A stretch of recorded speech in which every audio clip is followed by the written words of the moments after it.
के दुपट्टे में जहाँ वो बच्चे पढ़ती है, तो जहाँ उस्ताद टीचर वो केबिन बना हुआ है बड़े बच्चों की बालिगान की तालीम के लिए, जो बालिग बच्चियाँ होती है उसको जो है पर्दे में रखकर पढ़ाया जाता है। मर्द उनके सामने डायरेक्ट नहीं आते हैं, तो वहाँ जाली नुमा है, तो जाली में बच्चियाँ खुद वो फंदा लगा करके लटकी हुई पाई गई है।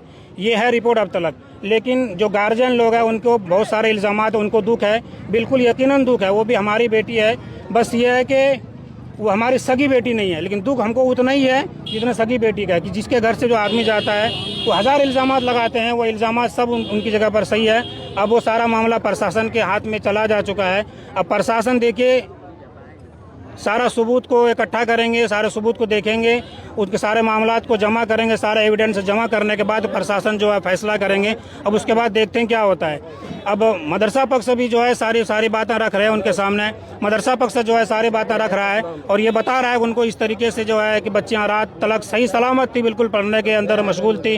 अपना जो सुबह उनका एग्ज़ाम था, एग्ज़ाम के लिए वो तैयारी कर रही थी, लेकिन कुछ बच्चियाँ जो है सोने के लिए जाने की वजह से बच्चियाँ रात उसके साथ हादसा हुआ। और सही हकीकत क्या है, वो 11 बजे के बाद से लेकर सुबह 4:30 तलक का रिपोर्ट किसी के पास नहीं है।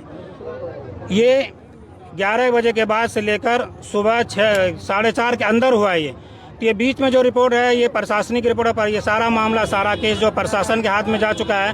अब प्रशासन इस केस को जांच करेगी, उसको बच्ची का पोस्टमार्टम। मतलब मदरसे के अंदर रात के 11 बजे से 4:30 बजे के बीच में कुछ होगा तो मदरसे के जिम्मेदारों को पता नहीं रहेगा? नहीं, बिल्कुल पता रहेगा। उसी को मैं क्या अबुल्लास भाई मैं उस चीज़ का जवाब दे रहा हूँ कि रात में सारी बच्चियाँ सुबह एग्ज़ाम के लिए जो है तैयारी कर रही है, और जो जेंट्स यहाँ टीचर्स हैं वो लोग भी खुद यहाँ सारे मौजूद हैं। और इशा के लगभग 8:30-9 बजे के बाद जो जेंट्स टीचर लोग होते हैं वो उन लोगों का, बच्चे के जो माँ बाप हैं उनके रिश्तेदार हैं वो कुछ और इल्ज़ामात लगा रहे हैं लोगों के सामने, काफ़ी सारे वो चीज़ें स्टेटमेंट भी दे रहे हैं कि बहुत सारी बातें कर रहे हैं।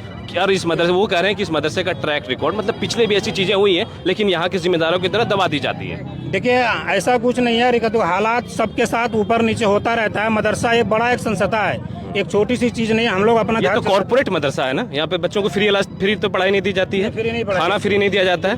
कॉर्पोरेट मदरसा है ये, मतलब पैसे लेकर पढ़ाया, बाकायदा फीस है।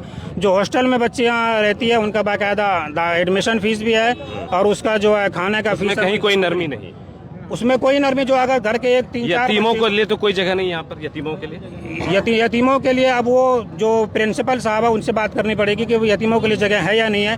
लेकिन जिसके घर के 3-4 बच्चे होते हैं उनको जरूर रियायत दी जाती है, ये मुझे इस चीज़ की जानकारी है। बड़ी शक करने का मेरा ये मकसद है कि लोग इतने सख्त हैं, नियम कायदे कानून बहुत सख्त हैं यहाँ के, सब कुछ काफ़ी सख्त है, तो फिर आपकी निगरानी सख्त क्यों नहीं थी? बच्चियाँ ऐसा क्यों कर लिया? जब आपके पैसे लेने का वक्त, आपका नियम जो भी है, आपकी मैनेजमेंट इतनी सख्त है कि परिंदा भी अंदर पर नहीं मार सकता है, तो फिर रात में इस तरीके की चीजें होंगी तो आप निगरानी कहाँ कर रहे थे? देखिए बिल्कुल निगरानी कर रहे थे अबुल्ला शिरम भाई, बिल्कुल हमारे नसीम भाई भी, मीडिया के लोग बिल्कुल निगरानी कर रहे थे।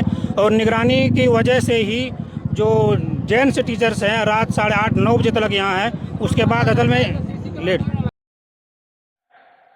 झूठ बोलो, बार बार झूठ बोलो।